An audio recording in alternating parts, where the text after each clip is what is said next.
నందమూరి అక్కినేని కుటుంబాలకు ఒకప్పుడు చాలా దగ్గరి సంబంధం ఉండేది. ఎన్టీఆర్ ఏఎన్ఆర్ల మధ్య సోదర బంధం ఉండేది. ఆ తర్వాత నాగార్జున బాలకృష్ణ కూడా అలాంటి బంధమే కొనసాగించారు. కానీ ఈ మధ్య ఏమైందో ఏమో కానీ వీళ్ళిద్దరికీ తీవ్ర విభేదాలున్నట్లు ప్రవర్తిస్తున్నారు. బాలయ్య చిన్న కూతురి పెళ్లిలో నాగార్జున కనిపించలేదు. ఏఎన్ఆర్ చనిపోయినప్పుడు అక్కడ బాలయ్య లేడు. ఇటీవల అఖిల్ ఆడియో ఫంక్షన్కు కూడా బాలయ్య రాలేదు. అంతకుముందు నాగ చైతన్య లాంచింగ్ సమయంలో బాలయ్య వచ్చి ఆశీర్వదించిన సంగతి తెలిసిందే. మొత్తానికి ఇప్పుడు బాలయ్య నాగార్జున ఫ్యామిలీల మధ్య ఏదో వైరం నడుస్తుందని మాత్రం వాస్తవం. ఇంతకీ ఇప్పుడు ఈ ప్రస్తావనమంతా ఎందుకంటే అఖిల్ సినిమాను ప్రమోట్ చేయడానికి అమెరికాలో పర్యటిస్తున్న సంగతి తెలిసింది. అక్కడ బే ఏరియాలో అఖిల్ సినిమాకు సంబంధించిన ఓ పాటను లాంచ్ చేశాడు అఖిల్.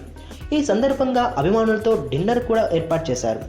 అయితే లాంచింగ్ సమయంలో కొందరు అదే పనిగా జై బాలయ్య అన్న నినాదాలు చేసి అఖిల్కు చిరాకు తెప్పించినట్లు సమాచారం. అఖిల్ను మాట్లాడనివ్వకుండా ఒకటే నినాదాలు చేయడంతో అతనికి చాలా ఇబ్బందిగా మారిందట.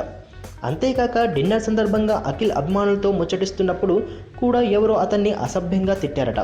దీంతో అఖిల్ అలిగి కార్యక్రమం నుండి వెళ్ళిపోయాడట. ఆ ఫంక్షన్లో పాల్గొన్న కొందరు ఈ విషయాన్ని వెల్లడించారు.